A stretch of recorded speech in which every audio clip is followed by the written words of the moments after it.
Bonjour, bienvenue dans cette vidéo de présentation de la formation Prévention du risque amiante, rôle et responsabilité du donneur d'ordre.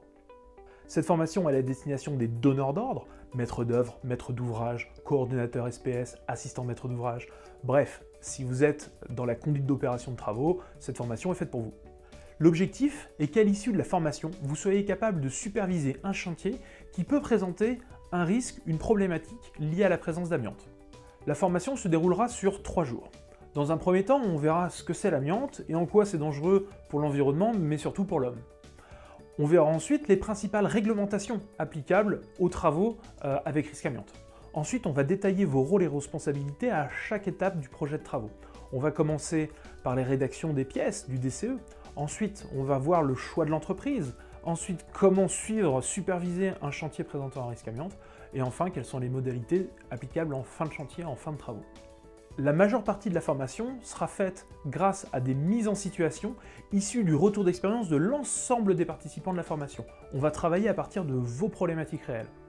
La troisième journée sera consacrée plutôt à des exercices pratiques, concrets, sur la plateforme pédagogique, sur un chantier école.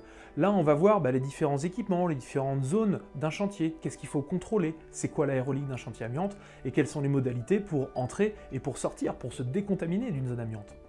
Comme toute bonne formation, on terminera sur l'évaluation des acquis, et pour ça, ça sera sous la forme d'un QCM. Le plus de notre formation, c'est que nous vous donnons accès à plus de 8 heures de contenu pédagogique supplémentaire.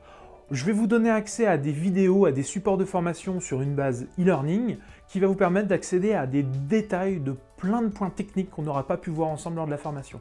Je vous cite par exemple la partie sur le bilan aérolique prévisionnel, ou encore sur les mesures d'empoussièrement applicables au chantier sous section 3 ou sous section 4. Il y a également des parties sur le transport des matières dangereuses. Bref, il y a beaucoup de compléments qui vont vous permettre d'aiguiser vos compétences techniques sur le domaine de la prévention du risque amiante. Voilà, vous avez le programme. Je vous laisse nous contacter si vous voulez plus d'informations. Je vous souhaite une bonne fin de journée, à bientôt.